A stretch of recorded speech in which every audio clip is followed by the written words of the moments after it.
Meu primeiro contato com quadrinhos foi, acho que quando eu entrei em contato com a leitura. Logo depois que eu aprendi a ler, eu descobri a biblioteca de livros infantis da escola onde eu estudava.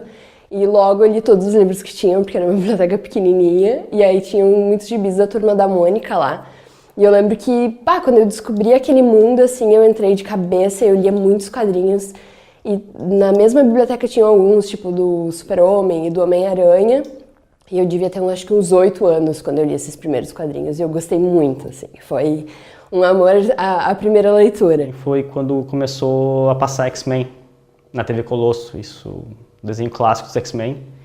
E aí eu gostava muito. E aí tinha um fliperama perto da minha casa, e o meu vizinho lia, colecionava quadrinhos desde 89, isso devia ser 94, 95. E aí eu vi ele lendo e um dia eu enchi o saco tanto dele, pedi emprestado, ele não queria prestar, e aí ele emprestou e eu comecei a ler X-Men. Bem, acredito que em torno de 1991 eu acabei encontrando duas paixões em uma só. Eu era apaixonado pela trilogia De Volta para o Futuro, e junto com a revista dos Trapalhões, os caras acabaram fazendo uma graphic novel, né? Foi o César Sandoval e o Gustavo Machado, que é o meu muso inspirador. Eu olhei, caramba, é isso aqui que eu quero fazer para minha vida. É a partir daqui que eu vou tocar a minha vida. Lembro de ser um leitor bem voraz de quadrinhos, Walt Disney, Pato Donald, Mickey, Pateta, esses quadrinhos, né? Gostava muito mais desses, já conhecia os do Maurício, Mônica, Cebolinha, mas eu gostava mais daquele estilo Disney, As Aventuras do Mickey. Li muito isso, repetidas vezes a mesma revista. Tinha uma pilha em casa dessas revistas, mesmo assim tu acabava lendo 5, 10 vezes a mesma historinha, algumas preferidas. É aquela ideia de que a gente sempre se baseia no que os nossos pais, que os nossos irmãos fazem, né? Então, o meu pai sempre lia aquelas histórias pulp, né? Pulp Fictions, né? Histórias de faroeste e tudo. Então, adorava, né? O meu irmão adorava, meu irmão mais velho adorava livros, né? Fazia parte de clube de livros. Então eu tive, digamos assim, aquele apoio, né? E acabei gostando muito da leitura em si. E esse meu irmão mais velho, ele adorava a história em quadrinhos. Eu me lembro do dia que ele chegou em casa, isso eu estou falando lá no final dos anos 70, início dos anos 80, né? Trazendo a primeira edição de uma história em quadrinhos de super-heróis no Brasil, que era Heróis da TV número 1. Né? Então, a partir daí, ele foi colecionando essas histórias e eu fui lendo. Eu tive maior acesso aos quadrinhos ainda na escola de educação infantil, porque minha mãe ainda é pedagoga, então ela sempre incentivou muito a leitura, e para as crianças sempre foram os livros de ilustração, mas assim que eu consegui tive uma idade já, que eu podia ter acesso aos livros, um pouco mais sensíveis, digamos assim, como eles brincavam na escola, ela me dava gibis da Turma da Mônica. Então, meu primeiro contato com o mundo dos quadrinhos foi através da Turma da Mônica, Maurício de Souza, Chico Bento, os especiais da Magali. Na verdade, os quadrinhos, como arte híbrida, os quadrinhos vêm se misturando com várias artes a partir dos anos, né? E se transformando em grandes armas, muitas vezes, de contestação, né? Pega aí a charge, o cartoon, né? De educação, né? As próprias histórias em quadrinhos na sala de aula, né? Uma coisa mais alternativa também, aquelas histórias que normalmente a gente não vê disponível nas bancas, né? E principalmente aquela ideia de quadrinhos como consumo de massa, né? Aquela ideia antiga que os quadrinhos realmente eram mainstream, né? Que hoje eles retomaram essa posição, né? Se a gente for analisar a própria história dos quadrinhos, né, a ideia da história sequencial contada através de quadros, Nós voltamos lá para as pinturas nas cavernas, as pinturas rupestres, né, onde se contavam toda uma história através dos desenhos, né? Então a partir daí a gente já tem uma ideia de uma história sequencial, né? Pega os hieróglifos egípcios, passamos pelas grandes tapeçarias da Idade Média, os próprios vitrais das grandes igrejas, a própria história de Cristo, a própria Bíblia, que tinha a versão Pauperum, né, que era a versão da Bíblia para os pobres, que era uma versão desenhada, né?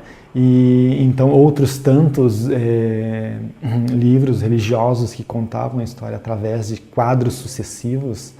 Então, se pegar isso, nós temos histórias em quadrinhos lá nos primórdios da comunicação humana, né? Então, eles já existiam como comunicação, já existiam como arte e já existiam como cultura há muitos anos, né? Então, só foi, na verdade, só foi encontrar uma denominação de história em quadrinhos foi no final do século XIX, nas páginas dos jornais norte-americanos. Tanto que se a gente for pesquisar hoje, né, qual a primeira história em quadrinhos, né, se colocar no Google, provavelmente vai aparecer Yellow Kid, do 1896, porém, o primeiro quadrinho dos jornais americanos. Então, o consumo de quadrinhos acabou, digamos assim, sendo direcionado para as crianças. Muitos adultos já consideravam aquele tipo de leitura como um tipo de leitura que era uma coisa, digamos assim, uma leitura baixa, né? Uma leitura de baixa qualidade, porque era muito imagético e isso dificultava a leitura de livros e jornais e outras coisas mais, né? Isso é a opinião de muitas pessoas na época, né? Então, o consumo todo dos quadrinhos, a direção dos quadrinhos a produção dos quadrinhos acabou se direcionando para a criança. Não que não houvesse quadrinho, não tivesse um tipo de quadrinho direcionado para adultos. Muitos quadrinhos para adultos, né? Mas no mercado se lançavam mais quadrinhos para criança. Então, se teve aquela ideia de que quadrinho realmente era para criança, né? Os quadrinhos, desde a época do surgimento e na época de ouro, ali nos anos 50, eles foram um tipo de mídia de massa, assim. Eles foram muito lidos, muito vendidos, mas no Brasil foi um negócio que não chegou com tanta força, assim. A gente teve a era de prata nos anos 60, a era de bronze nos anos 80, e depois teve uma baixa, assim, na venda de quadrinhos, as publicações se perderam um pouco. E eu acho que essa coisa que a gente está vendo agora, dessa subversão assim, dos quadrinhos, que era uma coisa underground, agora virou uma coisa do mainstream, se deve um pouco também ao cinema, claro, mas eu acho que tem muito a ver com a mudança nessa figura do nerd, assim. Se antes tu seguir, que era tu escondido num quartinho jogando RPG ou lendo teus quadrinhos quietinho, hoje em dia se tornou uma coisa que as pessoas fazem eventos, se tornou algo muito grande, assim. E, claro, os filmes tiveram um papel muito importante nisso. Começou no final dos anos 70, 78 teve o primeiro filme do Super-Homem com Christopher Reeve. Nos anos 80 a gente teve os outros filmes do Super-Homem, teve o filme da Supergirl. No finalzinho dos anos 80 teve o primeiro filme do Batman. Nos anos 90 ali em diante a gente teve outros filmes do Batman, teve o primeiro filme do Blade. E aí de 2000 em diante o que a gente viu foi um desfile, assim, teve X-Men, teve muito filme ruim também, teve Quarteto Fantástico, Demolidor, Elektra, mas que, por piores que sejam, eu adoro esses filmes, mas eles trouxeram essas pessoas para o mundo dos quadrinhos, para um tipo de narrativa diferente, que envolve ação e romance, mas que também tem uma construção psicológica dos personagens muito forte. Isso sempre atrai as pessoas porque a gente consegue se espelhar, né? Quando a gente tem empatia pelos personagens, eu acho que é muito difícil tu não se ligar com as histórias, e os quadrinhos sempre foram muito bons nisso. Então, quando esses quadrinhos mais adultos começaram a se sobressair, isso lá nos anos 50, foi a época da caça às bruxas nos Estados Unidos, né? Então surgiram várias publicações de livros, inclusive, de perseguições, condenando os quadrinhos, dizendo que os quadrinhos levavam à delinquência infantil, né? Então isso foi uma coisa muito séria, né? Teve livro publicado sobre isso, psicólogo, e os quadrinhos começaram a ser perseguidos. Então houve nessa época uma certa censura. Por quê? Porque, na verdade, os quadrinhos que era direcionado a esse ódio eram os quadrinhos de terror, os quadrinhos mais pesados, né, que simplesmente sumiram. Então houve essa censura e uma autocensura também das grandes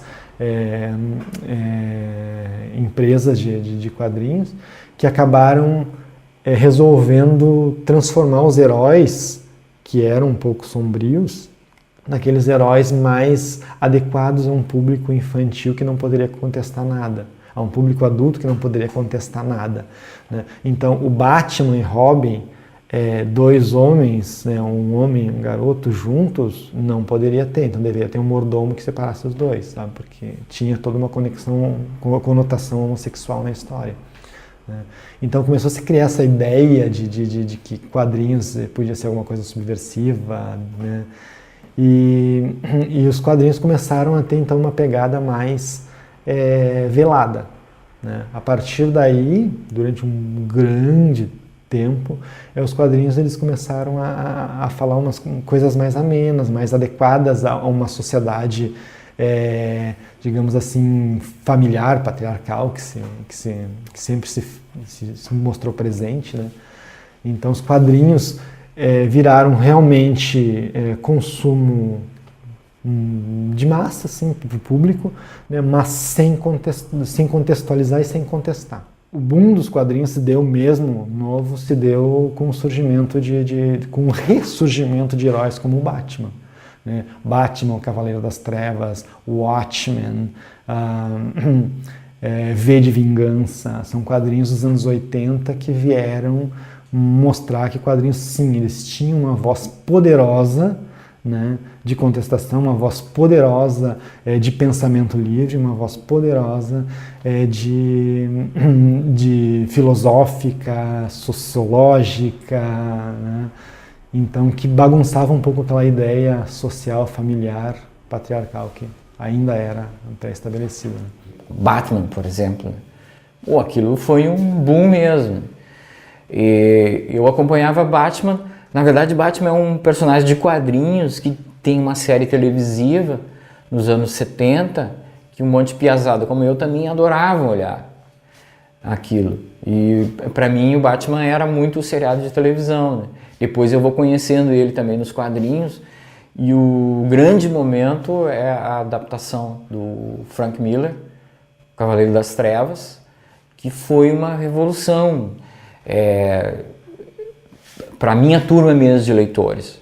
A gente leu avidamente o Cavaleiro das Trevas, né, porque pela primeira vez tu tem um herói com uma densidade, assim, uma seriedade, um drama e também uma beleza, assim, em termos de enfoques, de traços, de cores, expressões fantásticas, né?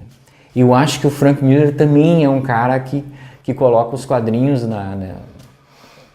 contemporaneamente de uma forma assim que revolucionou e fez com que mais pessoas se interessassem por quadrinhos.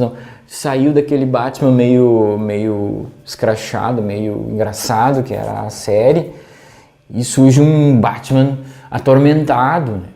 Vivendo numa cidade caótica. Então, a partir daí, a ideia dos quadrinhos se aproximando da literatura, com histórias maiores, mais elaboradas, né, com densidade narrativa muito mais trabalhada, né, com grandes arcos narrativos que não estavam mais, digamos assim, restritas a um espaço de uma página, de 2 páginas, de uma tira, mas sim de dezenas, centenas de páginas, né, que poderiam contar uma história melhor. Então essas histórias começaram a crescer e aí teve o grande boom das histórias de quadrinhos, né, que levou os super-heróis a crescerem a ponto de serem redescobertos pelo cinema, né? Essa redescoberta, depois de várias tentativas, obviamente, trouxe alguns grandes sucessos, né, os primeiros X-Men, né, aí a chegada dos Vingadores, e trouxe de novo então os quadrinhos para o cenário da cultura pop, né? Então, os quadrinhos de super-heróis conseguiram superar algumas barreiras que foram impostas lá nos anos 50 e se estabeleceram naquele patamar que já existia antes, né? Que era com uma grande representatividade na cultura pop. Então o cinema conseguiu fazer com que o quadrinho fosse revisto, né? Novos quadrinhos foram lançados, velhos quadrinhos foram relançados, né? Então a partir daí ficou legal, ficou muito legal curtir quadrinhos. E o mundo dos quadrinhos é muito rico, é muito legal, acho que tem muita coisa para se descobrir. E tem muita coisa para ensinar também. Eu acho que se tu achar quadrinhos adequados por idade, tu pode dar para os teus filhos, para os teus sobrinhos, para os amigos, para o filho da vizinha. E isso vai ter um impacto legal nessa criança, sabe? Ela vai ter uma história um exemplo de bondade, de valor. E isso sempre é muito bom. E principalmente no mundo que está muito tecnológico, em que a gente vê as pessoas com a cara enfiada no celular e tu tá ali, às vezes não tá aprendendo muito com isso, sabe? Pode ler um quadrinho e descobrir todo um novo mundo.